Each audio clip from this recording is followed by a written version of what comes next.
Hey, it's Jordan, joined by Ben Norton of the Gray Zone. He is an encyclopedia of all things military-industrial complex, regime change, capitalist death cult, and many other things. I wanted to talk to you because it seems that under the cloak of a deadly pandemic, Trump and the deep state around him, they say they're not involved, but I think we all know better, were trying to basically do a forced, aggressive coup of Maduro, which involved like Green Berets and a boat mission and all this stuff that you think would be out of a really bad Amazon, John Clancy show. Can you kind of describe for the audience what happened? Because there was an attempted effort to take down Maduro recently, and the U.S. was definitely involved. Well, thanks for having me, Jordan. One quick thing, you mentioned capitalism being a death cult. I mean, we've known that for a long time, but really it can't be any clearer right now where the US government and various governors are telling people they have to sacrifice their lives and the lives of their loved ones, especially older relatives, to the god of the free market in order to revive the economy.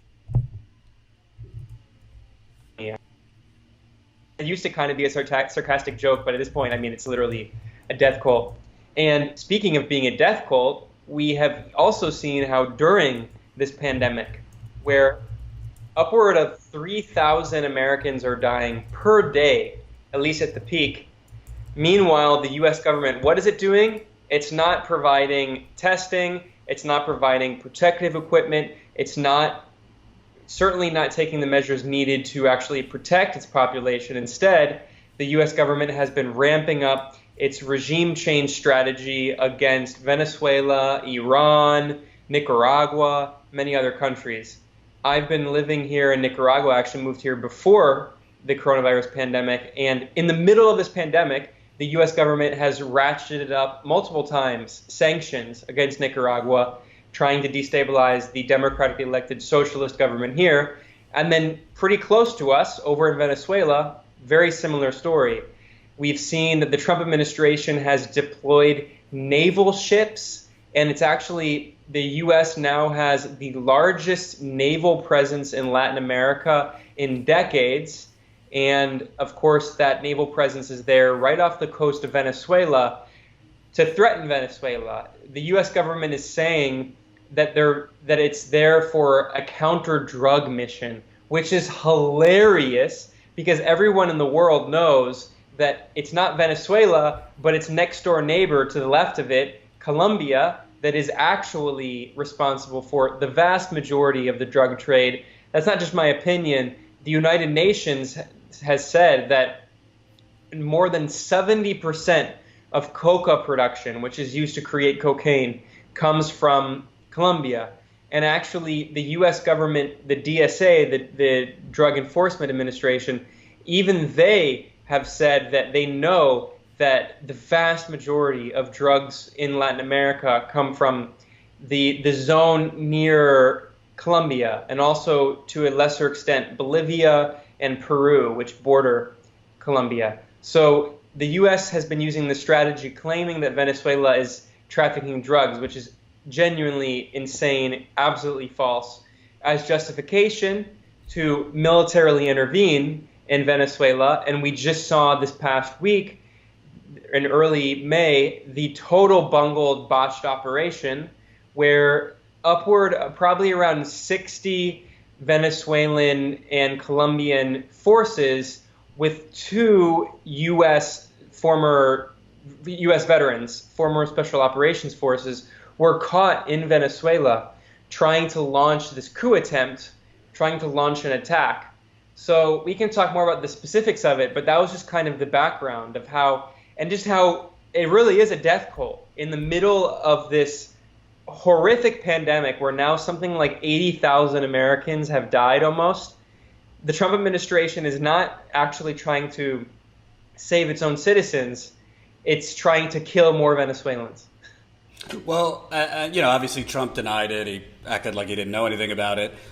These Green Berets are attached to a company in Florida.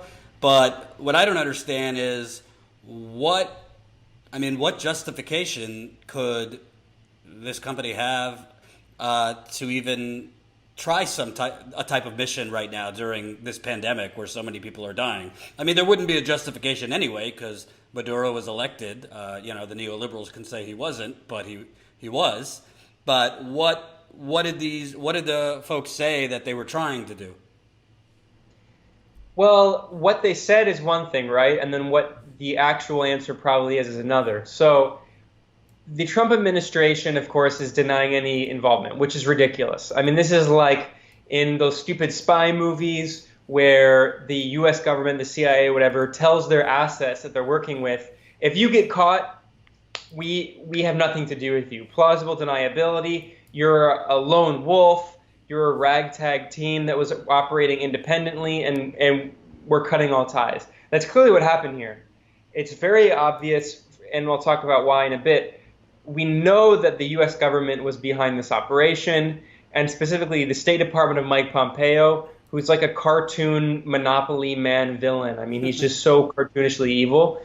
And a few days before this botched operation, Mike Pompeo gave a very strange State Department press briefing in which he made this comment saying, "We are reopening the U.S. Embassy in Venezuela very soon, and very soon the U.S. flag is going to be flying once again inside Caracas."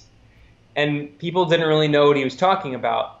Also, around the same time, a few days before the operation, John Bolton, the neocon war criminal who has the blood of a million Iraqis on his hand for, in the George Bush years, orchestrating the Iraq war, and then, of course, he became Trump's national security advisor. Technically, Bolton has been out. He's no longer a NatSec advisor, but he's clearly involved in the Venezuela coup operations because he tweeted saying that morning is coming again to Venezuela. So he clearly knew that something was happening. And it failed. So then the Trump administration said, we had nothing to do with it. It was a lone wolf operation. Now, why did they do it now? That's the question you asked. I think there are two main reasons. One of the main reasons is they actually didn't plan on doing it now. Venezuela, the government has a lot of very advanced intelligence sources, not only nationally but also internationally, and they don't talk about it, but it's very likely Cuban intelligence. Cuba has very sophisticated intelligence services, and they work with Venezuela. Venezuela also has pretty good intelligence services, and Venezuela had infiltrated these coup operatives from the very beginning. So Maduro gave a speech which was honestly like pretty alpha. And in his speech a few days after the botched operation, he said, "We knew everything about the golpistas, like the coup mongers. We knew everything. We knew what they ate, what they didn't eat, where they slept." He said all these things because they were so thoroughly infiltrated. So Venezuela says that they know that originally the operation was planned for early March. And what happened was it was planned for early March, and then there were problems because of coronavirus, so they delayed the operation and they kept delaying it. And then eventually what happened was this operation was being planned inside Colombia, and dozens, probably 60, but actually upward of 400 forces allegedly. And we'll talk about why the numbers are not entirely known. But between 60 and 400 forces were being trained inside Colombia. And of course, the U.S. was involved in that, although it's denying it. And the Colombian government was involved in it. I mean, obviously, you can't run a paramilitary training camp inside Colombian territory without the Colombian government knowing it. Mm-hmm. But what happened was it was originally planned for March, and it got delayed. So the president of Colombia, who's a far-right extremist, Iván Duque, he had a meeting with Trump at the White House. This meeting is a matter of public record. You can go to the White House website and find the press briefing. And in the press briefing, Trump and Duque acknowledged, they were asked by a journalist, "Are you going to talk about Venezuela?" And of course, Trump and Duque responded saying, yes, Venezuela is the most important issue we're discussing. And according to intelligence cited by Venezuela, they say that they actually obtained a recording of the private meeting between Duque and Trump. So they clearly have very high-level intelligence services. And they say that in that meeting in March between Trump and Duque, the only issue they discussed was Venezuela, and it was that operation. And Trump told Duque, do not cancel the operation because of coronavirus. If anything, coronavirus gives us better cover, more plausible deniability, and it can also be a distraction, of course, from political problems at home. So Trump told Duque, set Venezuela on fire, according to Venezuelan intelligence services that intercepted the meeting. So then Duque immediately went back to Colombia, and he told the forces, continue the operation, go forward with the operation. So I think one of the main reasons that it was so botched and it failed so miserably was not only because Venezuela had infiltrated it so much, but also because the plan kind of got out of control, it got disorganized because of coronavirus. But Trump wanted to continue because the Trump administration is obsessed with overthrowing Venezuela and getting access to all of its oil, but also because it's a convenient political distraction during this massive scandal at home where tens of thousands of Americans are dying. And of course, it helped fuels Trump's base in Florida, the right-wing Venezuelan, Cuban, right-wing Latinos who are a very key constituency if Trump wants to win re-election. And I would assume more so now with, obviously it was planned for before coronavirus became the dominant story. But I would assume Trump wanted it to go through as soon as possible because he's seeing the job claims. He's seeing, levels we haven't seen since the Great Depression. And in Trump's mind, and probably Bolton and all these neocon warmongers, how do we get out of this economic ruin before November? We got to get Maduro out of there as quickly as possible and get that oil. Am I hot? Am I cold? No, that's absolutely right. I think that's definitely I don't think that's the only reason, but I think that's definitely one of the reasons. Because, of course, this is an election year. And, the Democrats have accomplished the impossible, finding a candidate worse than Hillary Clinton. And I don't think it's very likely that Biden can beat Trump. And, you've talked about that a lot. But definitely, he's still facing a lot of political pressure in a key election year. So Trump wants to draw attention away. But also at the same time, I think we should keep in mind that I'm not in any way trying to downplay Trump's role. I think Trump definitely is involved, and it's clear from the intelligence that Venezuela has gathered that he green-lighted this operation. But also let's keep in mind that Mike Pompeo is the guy overseeing a lot of this. And Mike Pompeo is totally a fanatic. He is absolutely sociopathic. This is a guy who, of course, joked when he was CIA director that he said, as CIA director, all we did was we taught people to lie, we cheated, we stole. And he is joking about that. This is a guy who gets off on regime change and war. This is a guy who has been fantasizing about doing the same thing to Iran. And let's also not forget that Pompeo, unlike Trump, Pompeo is a diehard evangelical extremist. Pompeo genuinely believes that we're the last generation of humans on Earth.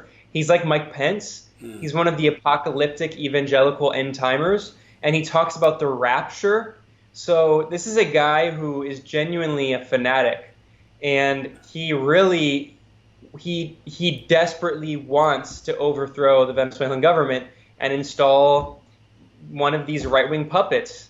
Speaking of right-wing puppets, not just Trump. He's surrounded by a bunch of fanatics. Speaking of right-wing puppets, did Juan Guaido, the quote-unquote president of Venezuela, according to Nancy Pelosi and all these people who, they say, America, the Constitution, but apparently that doesn't matter in other countries. Did Juan Guaido have any role in this? Well, not only did they consider Guaido the supposed president, even Vice News, the hipster imperialists at Vice did a very friendly interview with so-called President Guaido, who doesn't control anything.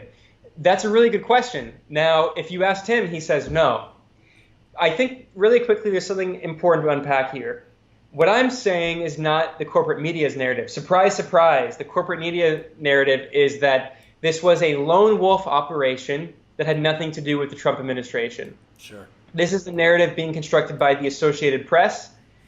The AP has published two really big stories on this, interviewing supposedly 30 people involved in the operation, and it came out immediately when the operation failed, which makes you wonder, wait, if AP had interviewed 30 people involved in the operation and it came out immediately after it failed, they've been sitting on this piece for a while, which means that they've been in touch with these coup operatives. So clearly, the Associated Press has been working, kind of in tandem with these coup mongers in the operation, waiting to release the story. And then when it fell apart, they had, they changed a few details. Like how sometimes journalists they'll write a story about someone dropping out of the race, or they'll write an obituary, and then when it happens, they'll release it. Right. So there's some shady ties there between the AP and these operatives.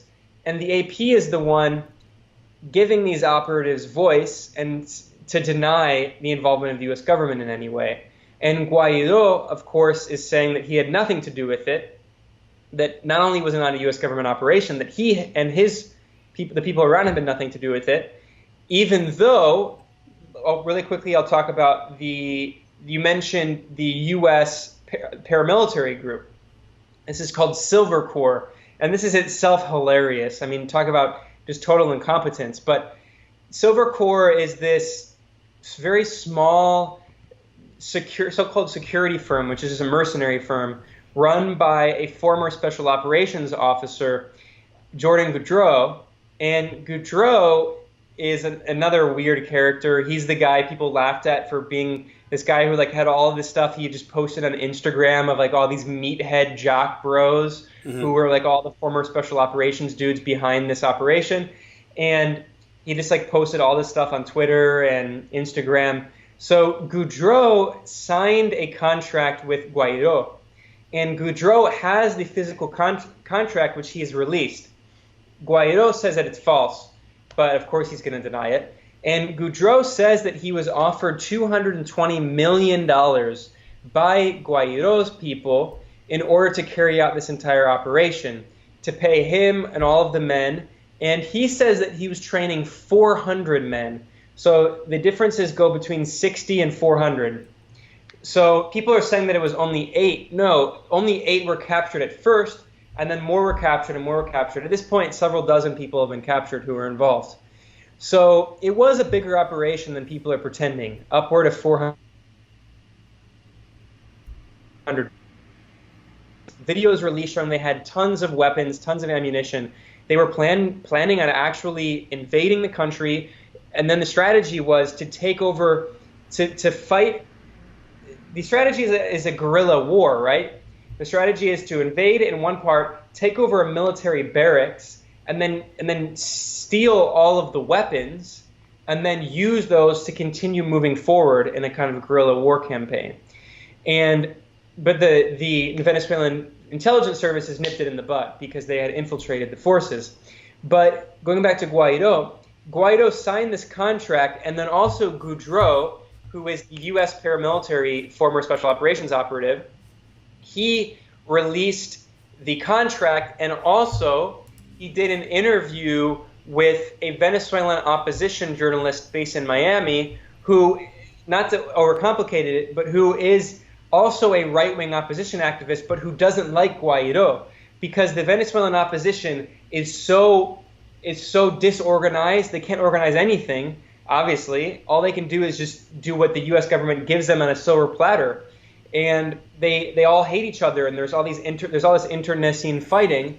So another member of the opposition who hates Guaido did an interview with this paramilitary leader, Goudreau, and she released an audio recording with Guaido. And it's obviously Guaido's voice, speaking in English, talking with Goudreau, thanking him for organizing the operation, and saying that they had his blessing and that he was going to sign it off. So it's absolutely clear that Guaido was involved. And the last note I'll mention here is Guaido doesn't control the money from Venezuela without the permission of the U.S. government.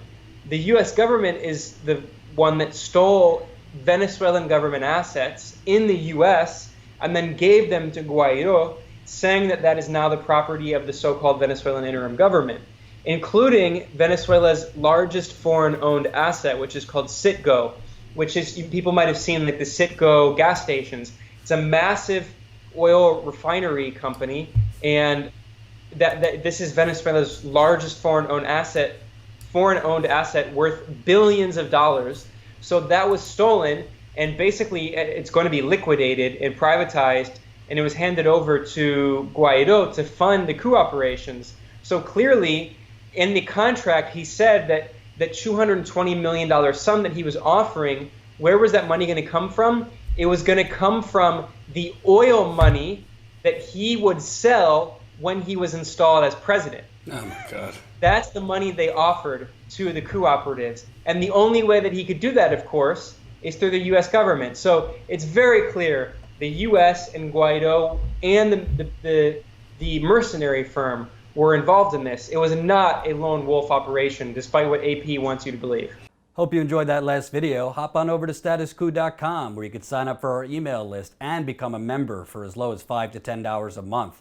Membership is how we grow. That's statuscoup.com/join. And remember, join our email list so we can grow the revolution with you.